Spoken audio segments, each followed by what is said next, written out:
Yo, what's up guys, it's RTG here, and today we're going to be talking about 3 of the weirdest suspensions ever. And before we get started, I got this mostly off an article, so I'll leave it down in the description if you want to read it after this video. Okay, enjoy. Number 1. Stacey Ogman. Following a 16-point loss in March of 05 season, from Orlando Magic, Stacey Ogman was really not in any mood to speak to reporters at that point. And when a reporter asked Steve Francis if the wheels were coming off, Ogman was not having it. He angrily voiced what he was trying to say to that reporter.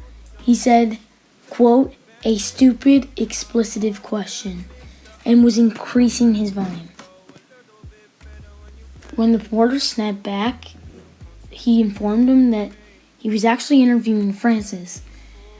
And, well, Ogman snapped as well, and he threw a bottle of lotion across the locker room. It hit the reporter and got lotion all over his suit.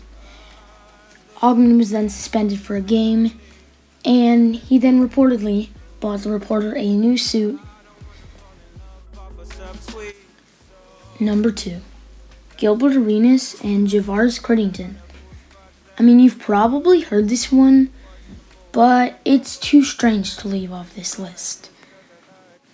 After a card game that was worth $1,000 on a plane ride back from a long road trip, Arenas and Crittington had a dispute that Gilbert Arenas would not pay Crittington the money.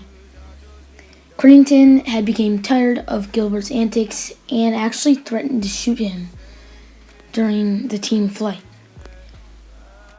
This led to a changing room standoff where Arenas reportedly dared Crittington to shoot him.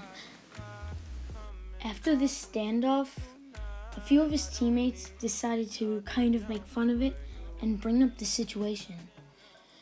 After the NBA found out, they suspended both Arenas and Crittington, and Gilbert was suspended for 55 games and cost him over $7 million. And this is actually the 3rd longest non-drug related suspension in league history. In the 2002 season to 2003 season, Chris Mills had come to a decision. He wanted to fight the entire Trailblazers roster. He was fed up with Bonzi Wells' physical play and got even angrier after Rasheed Wallace hit the game-winning shot on December 20th. On this same day, as Wallace and the Blazers tried to leave the floor, Mills engaged in a confrontation with Wells, during which the two exchanged a few punches. And this even continued after the referees had managed to actually completely clear the court. After an unsuccessful attempt trying to get back to the locker room, Mills elected to park his SUV right in front of the team bus, and very persistent to settle his argument with both Wells and Wallace, he refused to move his SUV to challenge any and all the Trailblazers around any round that they could get. Eventually, the police arrived and they led the Blazers to safety, and then Mills was suspended for 3 games. I don't know why the Trailblazers would even bring him back after this, but it must have been something that he was not liking.